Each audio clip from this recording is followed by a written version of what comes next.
Haleluya, shalom. Selamat sore untuk kita semua. Biarlah di tahun yang baru ini, di 2026, kita boleh memperoleh semangat yang baru, kekuatan yang baru untuk kita senantiasa merindukan kasih Tuhan dalam hidup kita. Amin. Bersama-sama kita mau datang kepada Tuhan, kita mau naikkan ucapan syukur kita kepada Tuhan. Mari kita berdoa. Tuhan Yesus, kami sungguh mengucap syukur Tuhan untuk segala penyertaan-Mu di dalam kehidupan kami. Bahkan sepanjang hari ini Tuhan, kami mau percaya penyertaan kasih Tuhan nyata dalam kehidupan kami.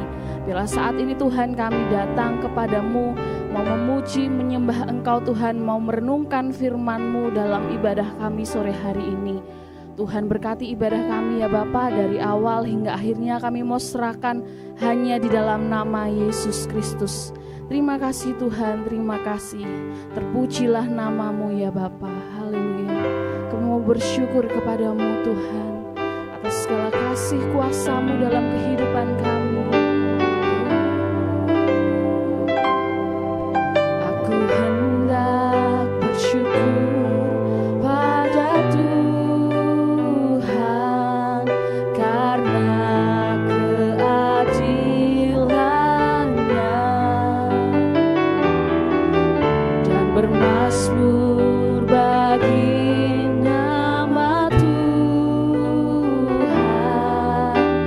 yang maha tinggi.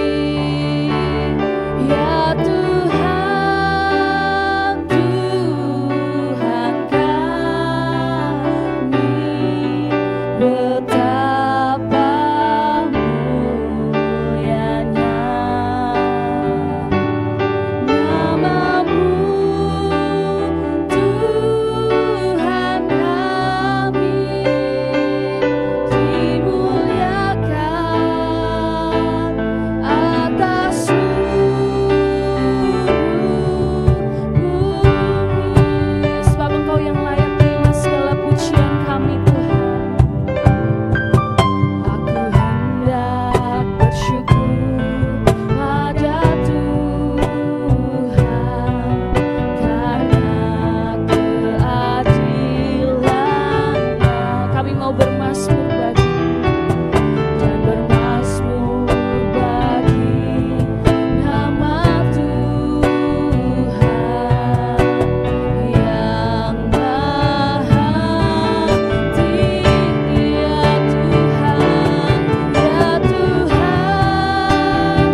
sebab hanya Engkau Allah yang layak kami muliakan, Yesus namanya.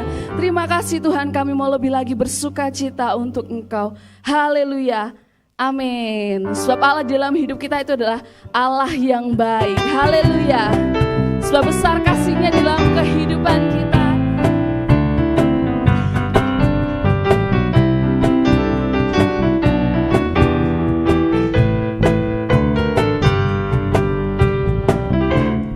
Allah itu baik, sungguh baik bagiku.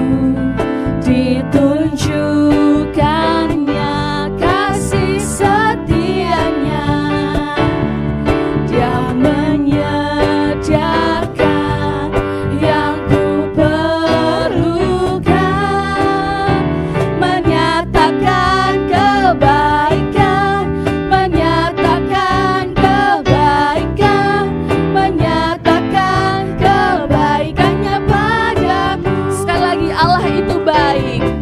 Allah itu baik, sungguh baik bagiku.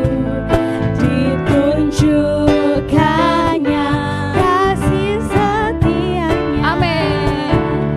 Dia menyediakan yang ku perlukan, menyatakan kebaikan, menyatakan kebaikan, menyatakan kebaikannya padaku. Kasih setianya, kasih setianya tak pernah berubah, dulu, sekarang, dan selamanya.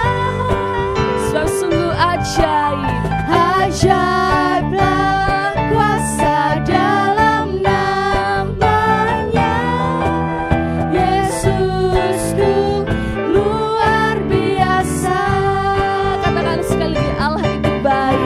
Allah itu baik, sungguh baik bagiku. Ditunjukkannya kasih setianya, Dia menyediakan yang ku perlukan, menyatakan kebaikan, menyatakan kebaikan, menyatakan kebaikannya padaku. Setianya tak pernah berubah, dulu, sekarang, selamanya. Sekarang dan selamanya. Ajaiblah kuasa dalam namanya. Yesusku luar biasa. Kasih setianya, kasih setianya tak pernah berubah, dulu, sekarang, dan selamanya. Ajaiblah kuasa dalam namanya. Yesusku luar biasa. Yesusku luar biasa. Yesusku luar biasa. Yesusku, Yesusku luar biasa. Haleluya, Yesus kita luar biasa. Puji nama Tuhan, kita mau bersyukur pada Tuhan sebab kasih setianya tiada berkesudahan. Amin. Haleluya.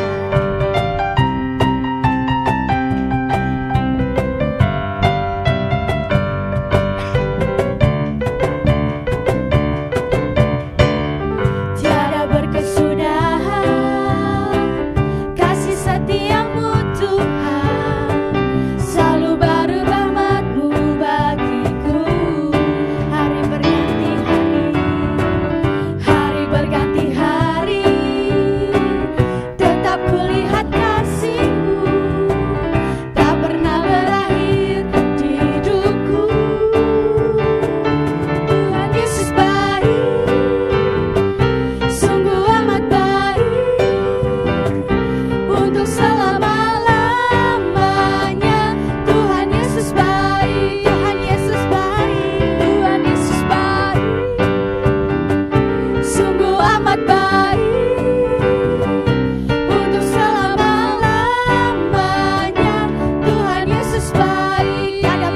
berkesudahan kasih-Mu Tuhan. Tiada berkesudahan kasih setiamu Tuhan, Selalu baru rahmat-Mu selalu Yesus. baru rahmat-Mu bagiku. Hari berganti hari, Hari berganti hari, tetap kulihat kasih-Mu tetap Tuhan. kulihat kasih-Mu, tak pernah berakhir di hidupku. Tuhan Yesus baik, Tuhan Yesus baik, sungguh amat baik, untuk selama-lamanya. Tuhan Yesus baik, Tuhan Yesus baik, Tuhan Yesus baik, sungguh amat baik, untuk selama-lamanya. Tuhan Yesus baik, tiada berkesudahan. tiada berkesudahan kasih setiamu Tuhan, selalu baru rahmat-Mu bagiku. Hari berganti hari, Hari berganti hari, tetap kulihat kasih-Mu, tak pernah berakhir di hidupku. Tuhan Yesus baik, Tuhan Yesus baik, sungguh amat baik, untuk selama-lamanya. Tuhan Yesus baik, Tuhan Yesus baik, sungguh amat baik, untuk selama-lamanya. Tuhan Yesus baik, Tuhan Yesus baik, Tuhan Yesus baik, sungguh amat baik, untuk selama-lamanya.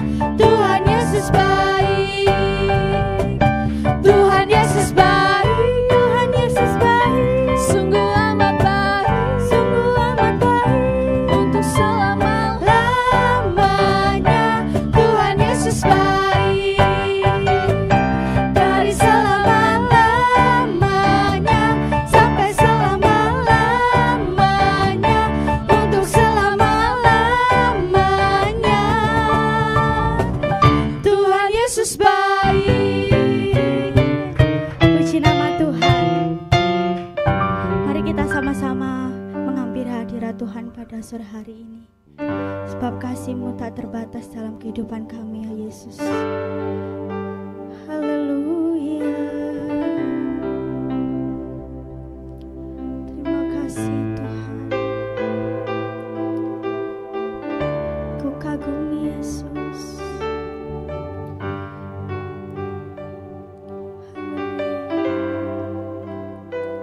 Ku kagumi caramu mencintaiku. Kau ada di cerita proses hidupku. Di titik terendah kami, Kau ada. Di titik terendahku Kau hadir untuk mengangkatku. Ku tahu Kau tak menyerah akan hidupku. Ku kagumi caramu mencintaiku. Kau ada di cerita proses hidupku. Haleluya. Di titik terendahku Kau hadir untuk mengangkatku. Ku tahu Kau tak menyerah akan hidupku. Tak terbatas kuasa-Mu.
Bapak, kembali sore hari ini kami menghampiri tahta hadirat Tuhan. Kami sudah memuji, menyembah, meninggikan Tuhan, dan Kau sudah bertata atas penyembahan kami umat-Mu, dan Kau siap melawat setiap kami lebih lagi Tuhan, dimanapun kami berada. Kami yang haus, lapar akan Engkau. Kami yakin dan percaya sore hari ini kami semua akan dipuaskan, bahkan kami akan mengalami perjumpaan pribadi dengan Tuhan, supaya kami boleh sungguh-sungguh semakin dikuatkan Tuhan di dalam menghadapi kehidupan yang ada. Apapun kondisi dan keadaan kami sore hari ini, kami percaya pada waktu firman Tuhan disampaikan dan kami sungguh-sungguh mendengarkannya, ada sesuatu yang Tuhan kerjakan atas setiap kehidupan kami. Oleh sebab itu pada saat sore hari ini Tuhan, berfirmanlah buat setiap kami, supaya kami boleh semakin dikuatkan, semakin diberikan gairah yang baru, diberikan pengharapan Tuhan. Biarlah Kau urapi setiap kami Tuhan, dimanapun kami berada, terlebih hamba-Mu yang Kau pakai sore hari ini untuk menyampaikan isi hati-Mu. Hanya di dalam nama Tuhan Yesus kami mengucap syukur dan berdoa. Haleluya, amin. Shalom. Bapak Ibu semua saudara dimanapun Bapak Ibu berada sore hari ini, sekali lagi saya ucapkan selamat menikmati hadirat dan lawatan Tuhan. Dan kalau engkau sungguh-sungguh punya kerinduan yang dalam untuk ketemu dengan Tuhan secara pribadi, saya percaya sore hari ini bahwa Dia Allah yang setia itu rindu juga untuk berjumpa secara pribadi dengan setiap kita. Dan sore hari ini kembali kita akan belajar akan firman Tuhan. Judul khotbah sore hari ini adalah perjumpaan pribadi dengan Tuhan itu mengubah kehidupan. Bapak Ibu, kalau kita hari-hari ini menghadapi kehidupan, ya, ada banyak tantangan, ada banyak kesulitan, ada banyak perkara-perkara yang bisa membuat kita ini mengalami kekhawatiran dan ketakutan. Tetapi satu hal yang perlu kita ketahui, supaya kita tetap kuat menghadapi keadaan dan kehidupan yang ada, biarlah kita juga punya kerinduan untuk kita boleh mengalami perjumpaan pribadi dengan Tuhan. Sebab kalau kita mengalami perjumpaan ilahi dengan Tuhan, maka kekuatan Allah, pengharapan akan Tuhan itu semakin nyata dalam setiap kehidupan ini. Yang pertama kita akan melihat bahwa ada beberapa contoh orang yang mengalami perjumpaan ilahi dengan Tuhan dan ada yang berubah dalam kehidupan mereka. Kita akan melihat terlebih dahulu dalam kitab Lukas pasal yang ke-24 ayat yang ke-30 sampai ayat yang ke-32. Kita akan baca bersama-sama. Ya, Lukas pasal yang ke-24 berkata demikian. Waktu ia duduk makan dengan mereka, yaitu Yesus setelah dia mati dan bangkit, ya, dia menemui dua muridnya. Waktu ia duduk makan dengan mereka, ia mengambil roti, mengucap berkat, lalu memecah-mecahkannya dan memberikannya kepada mereka. Ketika itu terbukalah mata mereka dan mereka pun mengenal dia, tetapi ia lenyap dari tengah-tengah mereka. Kata mereka seorang kepada yang lain, bukankah hati kita berkobar-kobar ketika ia berbicara dengan kita di tengah jalan dan ketika ia menerangkan kitab suci kepada kita? Bapak Ibu, kita melihat ya, setelah Yesus mengalami kematian dan dia bangkit dari kematian, ya, ini ceritanya ada dua murid yang sedang dalam perjalanan ke Emmaus. Dan Yesus menemui mereka dalam perjalanan mereka ngobrol dan sebagainya. Dan mereka tidak tahu bahwa yang sedang ngobrol dengan mereka itu sebetulnya Yesus, guru mereka. Tetapi tiba saatnya di mana mereka itu mengalami sesuatu, yaitu mata mereka terbuka. Mereka tahu bahwa yang sedang ada bersama dengan mereka itu Yesus. Mereka mengalami sebuah perjumpaan kembali dengan pribadi Yesus yang adalah gurunya setelah kematiannya. Dan apa yang terjadi? Dikatakan oleh ayat firman Tuhan, bukankah hati kita berkobar-kobar? Jadi pertama yang sering kali terjadi dalam setiap kehidupan anak-anak Tuhan, pada waktu kita mengalami perjumpaan pribadi dengan Allah, mungkin kondisi kita saat itu sedang tidak baik-baik saja. Kita mengalami keadaan yang putus asa seperti murid-murid pada waktu itu. Setelah tahu guru mereka ditangkap dan tahu guru mereka disalibkan, tahu guru mereka mengalami kematian, mereka ini mulai hilang pengharapan. Bahkan firman Allah menuliskan bahwa murid-muridnya mulai kembali kepada kehidupan lama mereka. Ada yang kembali sebagai nelayan, termasuk juga dua murid yang sedang dalam perjalanan ke Emmaus. Ini sebetulnya dia sedang menghindar dari apa yang sedang terjadi di Yerusalem. Mereka berencana untuk kembali ke desa mereka masing-masing. Mereka adalah orang-orang yang hilang pengharapan, orang-orang yang kecewa. Karena apa? Karena guru mereka, Yesus, yang mereka harapkan sebetulnya sebagai penolong Israel, sebagai raja di Israel itu telah mati. Sehingga mereka hilang pengharapan. Tetapi pada waktu Yesus menemui mereka, firman Tuhan katakan, pada waktu perjumpaan itu terjadi, mereka tanpa disadari, hati mereka itu sebetulnya sedang berkobar-kobar. Dan ini merupakan sebuah tanda yang begitu luar biasa. Oleh sebab itu pada saat sore hari ini, mari Bapak Ibu, kita akan menjadi orang-orang yang rindu untuk kita meminta kepada Tuhan supaya apa? Supaya kita juga mengalami yang namanya perjumpaan pribadi dengan Allah. Kalau kita hari-hari ini sedang di dalam kekalutan, kalau kita hari-hari ini sedang di dalam keadaan yang sulit, di dalam kekecewaan, putus asa, minta supaya Tuhan izinkan kita boleh mengalami perjumpaan pribadi dengan Dia, supaya hati kita kembali berkobar-kobar, ada semangat, ada gairah yang baru, ada pengharapan yang baru yang muncul pada waktu kita mengalami yang namanya perjumpaan ilahi. Yang kedua, kita akan buka terlebih dahulu dalam Yesaya pasal yang ke-6, ayat yang pertama sampai ayat yang ke-5. Yesaya pasal yang ke-6, ayat yang pertama sampai yang ke-5 berkata demikian, dalam tahun matinya Raja Uzia, aku melihat Tuhan duduk di atas tahta yang tinggi dan menjulang, dan ujung jubahnya memenuhi bait suci. Para serafim berdiri di sebelah atasnya, masing-masing mempunyai 6 sayap, 2 sayap dipakai untuk menutupi muka mereka, 2 sayap dipakai untuk menutupi kaki mereka, dan 2 sayap dipakai untuk melayang-layang. 3. Dan mereka berseru seorang kepada seorang, katanya, Kudus, kudus, kuduslah Tuhan semesta alam, seluruh bumi penuh kemuliaannya. Maka bergoyanglah alas ambang pintu disebabkan suara orang yang berseru itu, dan rumah itu pun penuhlah dengan asap. Ya, yang kelima. Lalu kataku, ini Nabi Yesaya, celakalah aku binasa. Sebab apa? Sebab aku ini seorang yang najis bibir dan aku tinggal di tengah-tengah bangsa yang najis bibir. Namun mataku telah melihat Sang Raja, yakni Tuhan semesta alam. Yang kedua Bapak Ibu, perjumpaan pribadi dengan Tuhan itu menyadarkan setiap kita dari kondisi keadaan kita yang sedang berdosa. Jadi sangat penting sekali bagi setiap kita ini untuk mengalami sebuah perjumpaan pribadi. Kalau dalam hidup kita ini ada sesuatu yang masih kita sembunyikan atau sesuatu yang kita lakukan yang tidak benar, yang bertentangan dengan firman Tuhan, tapi kita tidak sungguh-sungguh mau bertobat, pada waktu kita mengalami perjumpaan ilahi, perjumpaan pribadi dengan Tuhan, maka kita akan dibuat sadar. Sebab apa? Sebab Allah kita adalah Allah yang kudus. Oleh sebab itu kalau kita mau tetap hidup, maka kita juga harus hidup di dalam kekudusan. Oleh sebab itu pada saat sore hari ini, mari Bapak Ibu, penting sekali untuk kita ini di dalam sepanjang pengiringan kita kepada Tuhan, kita boleh mengalami yang namanya perjumpaan ilahi dengan Tuhan. Perjumpaan pribadi, supaya apa? Kalau memang kita hari-hari ini sedang ada di situasi kondisi keadaan, di mana kita sedang berdosa, kita akan segera sadar. Sebab apa? Sebab kita telah dipertemukan dengan pribadi yang kudus, maka kita juga harus hidup kudus. Yang ketiga, ya di dalam kitab Keluaran, pasal yang ketiga, ayat yang keempat dan yang kelima. Keluaran pasal 3, 4, dan 5. Ketika dilihat Tuhan bahwa Musa menyimpang untuk memeriksanya, berserulah Allah dari tengah-tengah semak duri itu kepadanya, Musa, Musa, dan ia menjawab, ya Allah.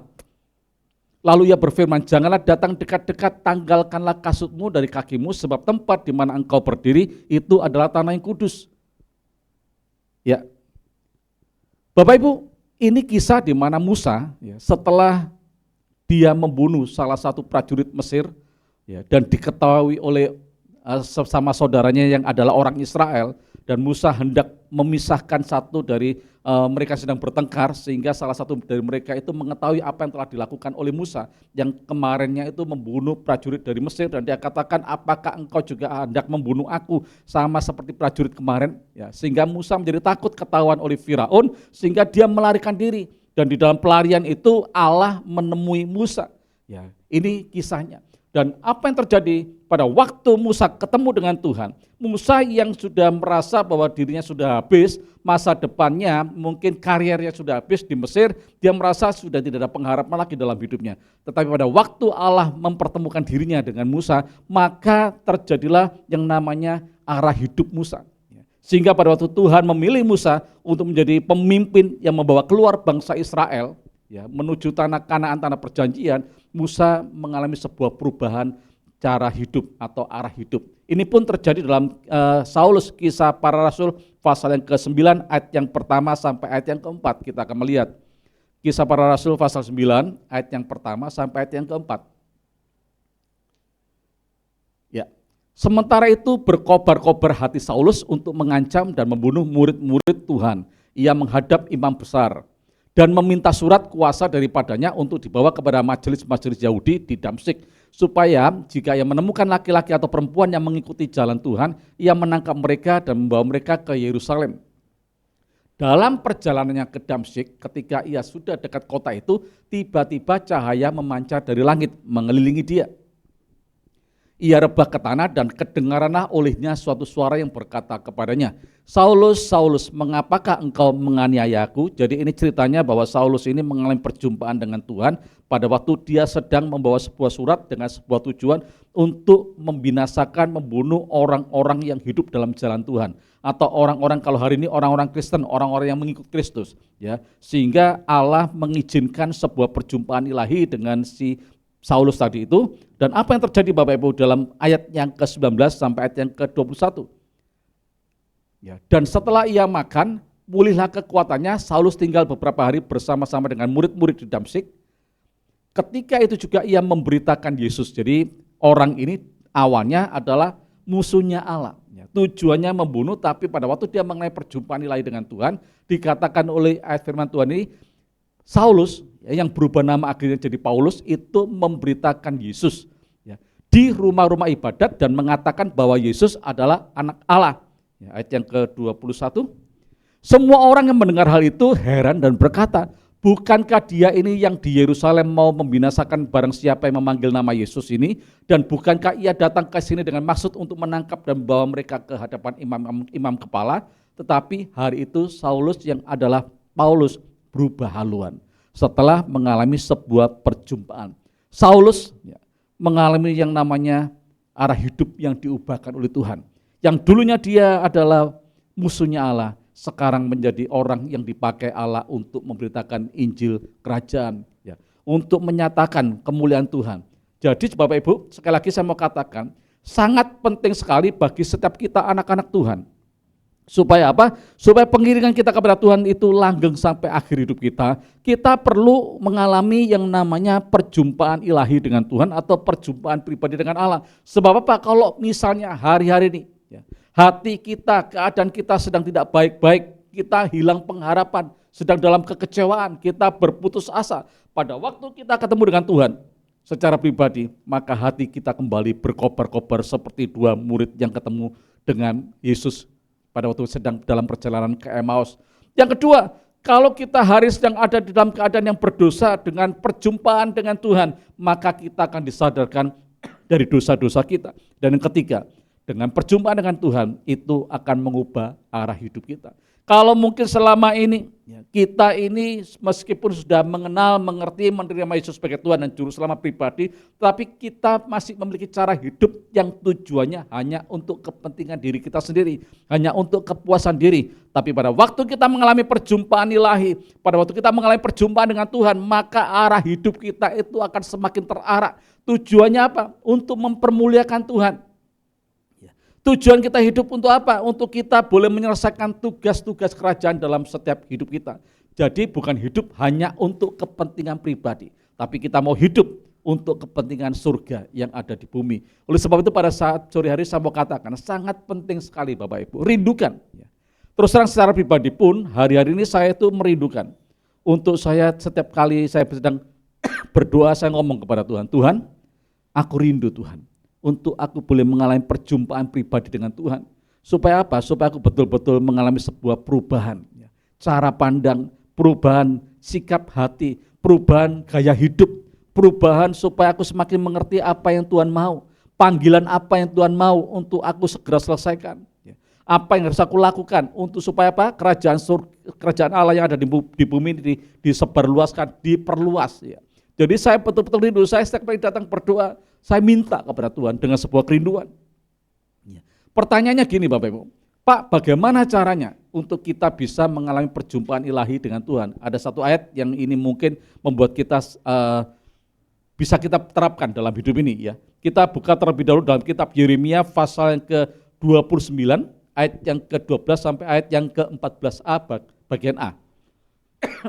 Ayat 29, ayatnya yang 12 sampai ayat yang 14 bagian A. 29, 12.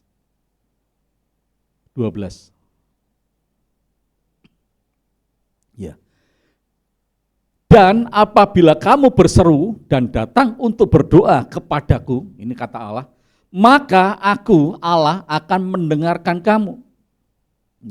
Apabila kamu mencari aku, kamu akan menemukan aku. Apabila kamu menanyakan aku dengan segenap hati. 14a. Aku akan memberi kamu menemukan aku. Demikianlah firman Tuhan. Bapak Ibu, sebetulnya ada sebuah cara yang Tuhan berikan bagi setiap kita untuk kita boleh mengalami perjumpaan pribadi dengan Tuhan. Firman Tuhan katakan dengan jelas dan sesuatu yang sangat sederhana, yaitu kalau kita punya sebuah kerinduan untuk senantiasa mencari Tuhan, maka Tuhan sendiri akan memberikan dirinya untuk ditemui. Carilah Tuhan dengan cara apa? Dengan sungguh-sungguh hati. Saya percaya Bapak Ibu, untuk mengalami perjumpaan ilahi dengan Tuhan itu tidak sekedar bagi orang-orang tertentu. Tidak hanya orang-orang yang boleh dikatakan mereka adalah nabi-nabi Tuhan. Seringkali kan kalau kita mendengar yang bisa menyampaikan nubuatan, mengerti apa yang bakal terjadi di hal ke depan, itu cuma nabi, seolah-olah hanya orang-orang yang berstatus nabi yang bisa ketemu dengan Tuhan. Tetapi kalau kita melihat dalam ayat firman Tuhan ini berlaku bagi setiap kita, anak-anak Tuhan. Percayalah Bapak Ibu, hari ini kita diberikan hak yang sama untuk kita boleh mengalami perjumpaan pribadi dengan Tuhan. Karena kita telah ditebus dan kita telah menjadi anak-anak Allah. Karena namanya anak, kita punya hak untuk ketemu dengan Bapaknya. Bagaimana caranya?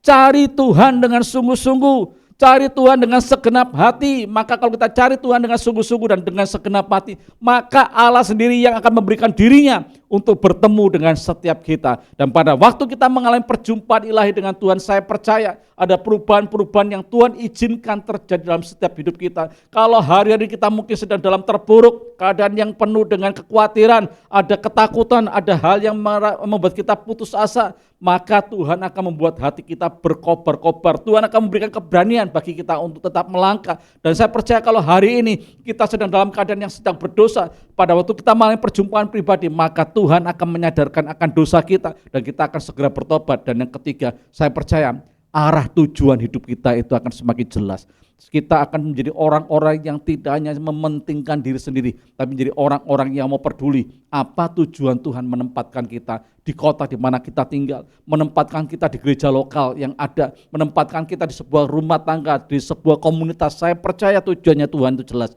untuk supaya kita menjadi berkat buat mereka dan nama Tuhan semakin dipermuliakan. Itu yang pertama. Ya, perjumpaan pribadi itu bisa terjadi karena rasa haus, ya, rindu untuk ketemu Tuhan. Dan yang kedua, saya percaya juga bahwa perjumpaan yang Tuhan izinkan itu bisa terjadi oleh karena inisiatif Tuhan. Ya.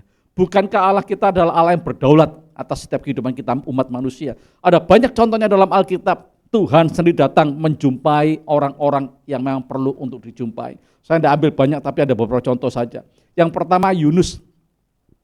Yunus orang yang telah menerima perintah dari Tuhan sebetulnya untuk pergi ke sebuah tempat untuk memberitakan Injil, tapi Yunus ini dia pergi. Ya, dia meninggalkan jauh dari apa yang seharusnya dia lakukan. Tapi pada waktu itu karena Tuhan punya kedaulatan, Yunus ini diizinkan Tuhan untuk masuk, ya, dimakan oleh seekor ikan yang besar.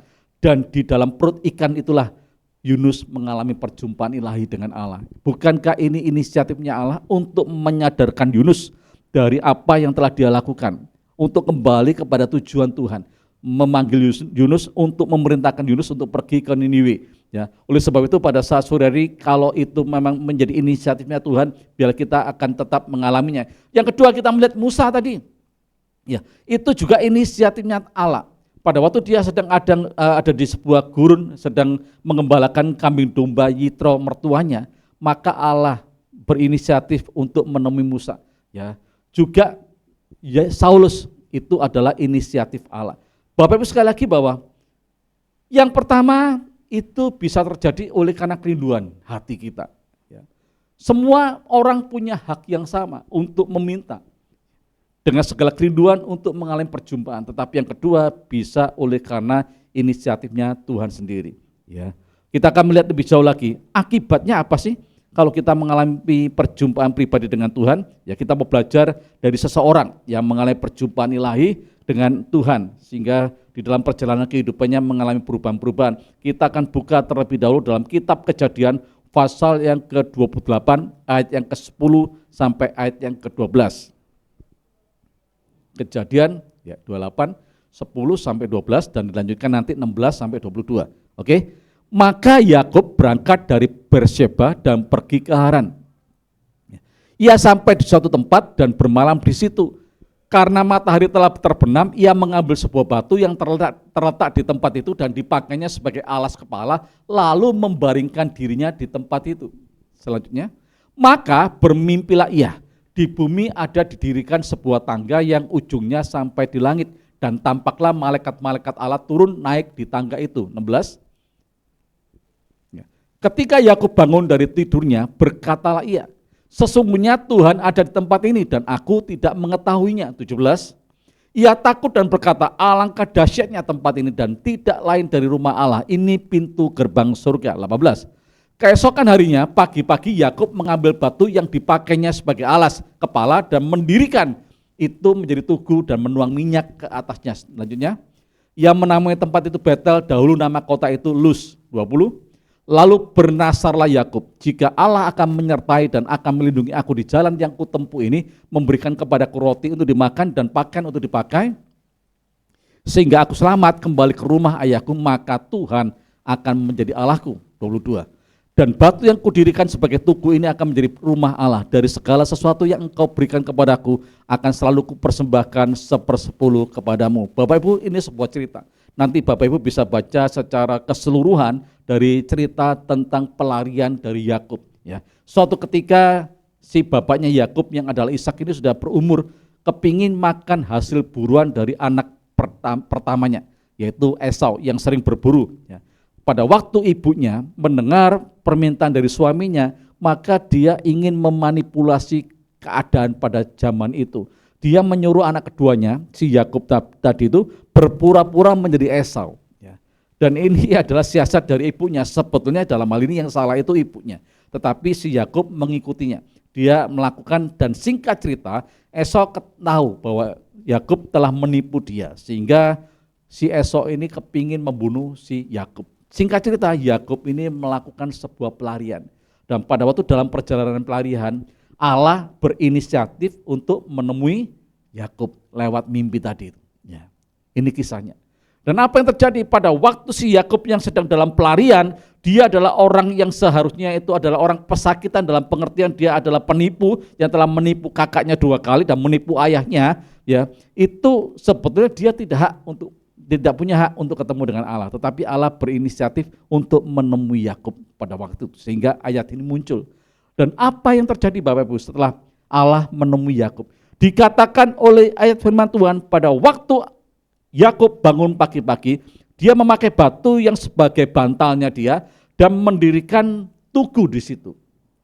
Artinya secara rohania bahwa Yakub dia mendirikan sebuah prasasti sebagai bentuk pengingat bahwa dia punya Tuhan yang begitu setia dalam kehidupannya. Dan dia secara tidak langsung menyatakan dengan mendirikan tugu tadi itu bahwa dia akan mulai membangun sebuah hubungan yang intim, yang karib dengan Allahnya.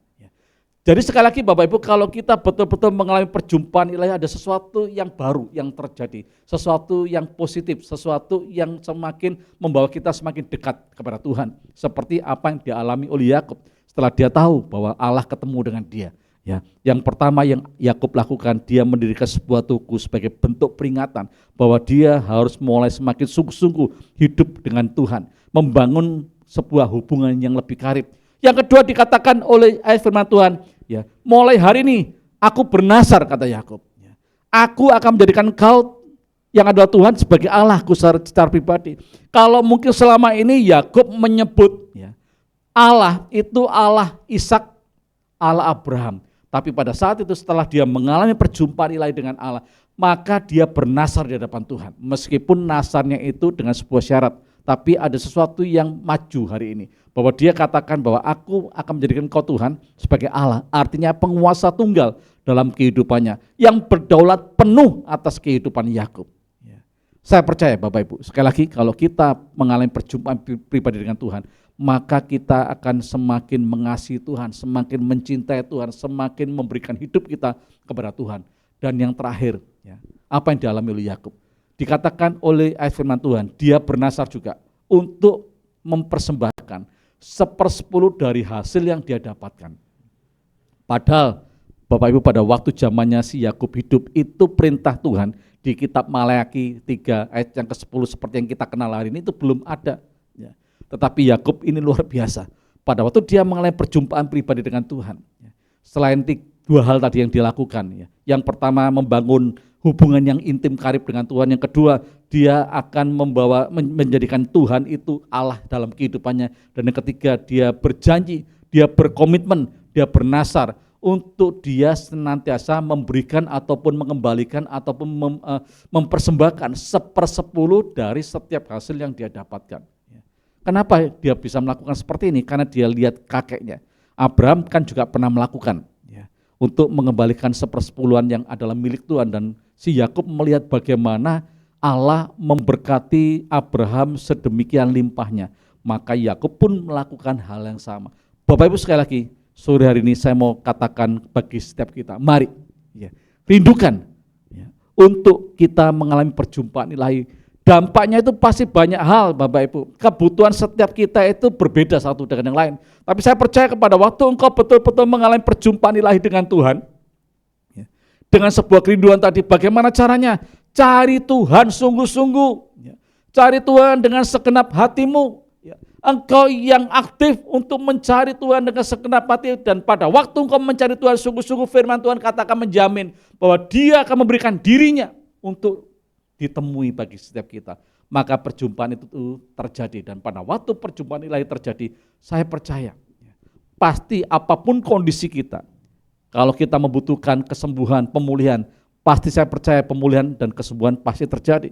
Kalau engkau mengalami keadaan-keadaan yang tidak baik, usaha pekerjaanmu mengalami situasi kondisi yang kurang bagus, diambang kehancuran, atau mungkin bahkan di dalam kebangkrutan, pada waktu engkau mengalami perjumpaan ilahi dengan Tuhan, saya percaya bahwa kebutuhanmu itu akan diberikan jawaban oleh Tuhan, akan terjadi pemulihan, akan terjadi kebangkitan kembali dari kebangkrutan.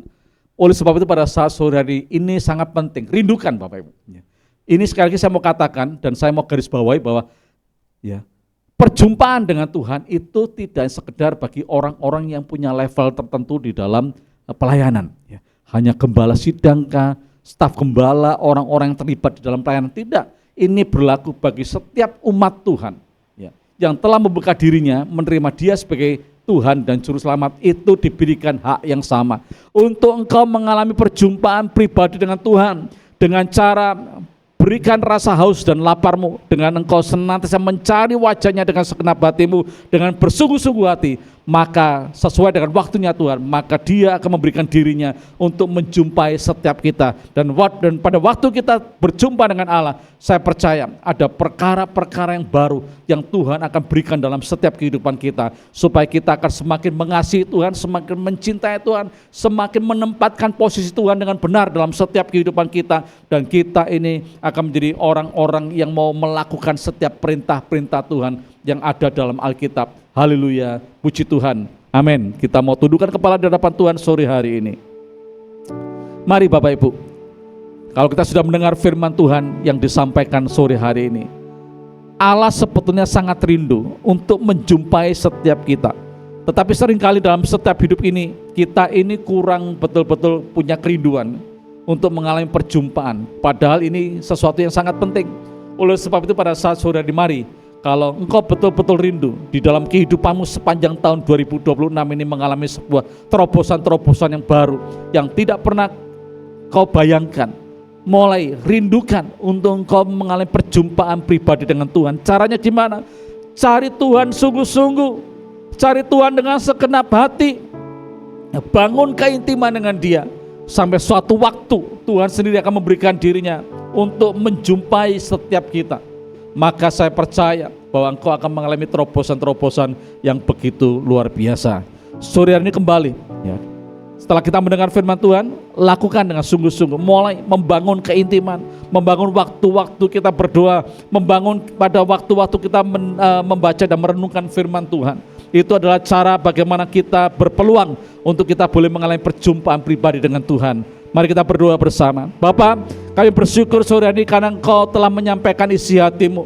Sebetulnya Engkau sangat rindu untuk menjumpai setiap kami. Oleh sebab itu Tuhan, biarlah kami mau belajar sore hari ini, bahwa kami rindu untuk kami boleh mengalami perjumpaan pribadi dengan Tuhan. Ada inisiatif dari kami Tuhan, untuk kami merindukan Tuhan lebih lagi. Oleh sebab itu biarlah sore hari ini kami mau sungguh-sungguh mencari wajah Tuhan, dan kami mau sungguh-sungguh Tuhan dengan segenap hati kami rindu untuk senantiasa untuk membangun keintiman dengan Tuhan, sehingga sampai tiba waktunya maka perjumpaan itu akan terjadi. Terima kasih buat firman-Mu sore hari ini. Mari Bapak Ibu dimanapun saudara berada, kalau hari ini engkau dalam keadaan yang tidak baik tentang kesehatanmu, ada bagian-bagian tubuh yang sakit, apapun juga penyakitnya, pegang, taruh tanganmu ya, yang sebelah kiri di bagian yang sakit, dan tangan kananmu angkat di hadapan Tuhan sebagai bentuk penyerahan, sebagai bentuk kerinduan supaya lawatan Tuhan terjadi sore hari ini. Bapa, Engkau melihat tangan-tangan yang diletakkan di bagian tubuh yang sakit Tuhan, dan tangan yang terangkat di hadapan Tuhan sebagai bentuk penyerahan dan kebergantungan, sebagai bentuk percaya kami kepada Tuhan bahwa bilur-Mu tetap sama dari dahulu, sekarang, sampai selama-lamanya, sanggup menyembuhkan, memulihkan sakit penyakit apapun juga yang ada dalam tubuh kami. Kami mau cabut sampai ke akar-akarnya, kami mau buang semuanya di dalam nama Tuhan Yesus. Dan aku perintahkan bahwa Engkau tidak berhak ada dalam setiap tubuh umat Tuhan yang ada, karena tubuh kami adalah bait Allah di mana roh Allah itu tinggal di dalamnya. Oleh sebab itu pemulihan terjadi, kesembuhan terjadi di dalam nama Tuhan Yesus. Dan bagi saudara yang hari ini membutuhkan pertolongan Tuhan oleh karena pergumulan ya, dalam rumah tangga keluargamu, mari kita berdoa sore hari ini. Tuhan, Engkau sanggup memulihkan hubungan yang rusak, hubungan yang sudah hancur. Tuhan sanggup memulihkan hubungan suami istri supaya menjadi harmonis kembali, antara orang tua dengan anak-anak semakin harmonis, antara menantu dengan mertua. Tuhan, semua akan diharmoniskan oleh Tuhan. Hubungan suami istri akan semakin ditingkatkan supaya mereka saling mengasihi satu dengan yang lain. Keluarga dan rumah tangga mereka diberkati oleh Tuhan. Ada damai sejahtera dan sukacita Allah melimpah dalam setiap kehidupan mereka. Dan bagi Bapak Ibu semua saudara yang membutuhkan pertolongan Tuhan dalam hal keuangan, dalam usaha pekerjaan, dalam profesimu, dalam apapun yang sedang kau kerjakan, mari kita berdoa bersama. Tuhan, Engkau yang memiliki surga dan bumi, Engkau yang menciptakan segala sesuatu yang ada di dunia ini, maka kami percaya Tuhan bahwa kebutuhan kami dalam hal keuangan Tuhan sanggup mencukupkannya. Bahkan usaha pekerjaan kami Tuhan yang sedang mengalami kemerosotan pun Tuhan sanggup akan mengangkat kembali, akan dipromosikan kembali dengan cara Tuhan yang ajaib. Kita juga berdoa buat anak-anak yang dalam pendidikan, supaya mereka diberkati Tuhan dan diberikan kecerdasan.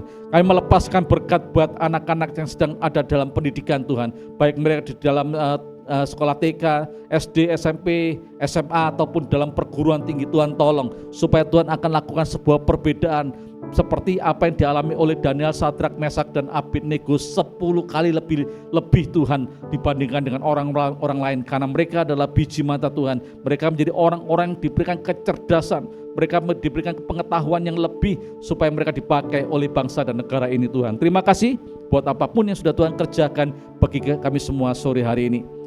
Mari angkat kedua tanganmu di hadapan Tuhan dan terimalah berkat ini. Kalau engkau baik-baik mendengarkan suara Tuhan Allahmu dan taat melakukan perintah Tuhan, hari ini keluar masukmu diberkati oleh Tuhan.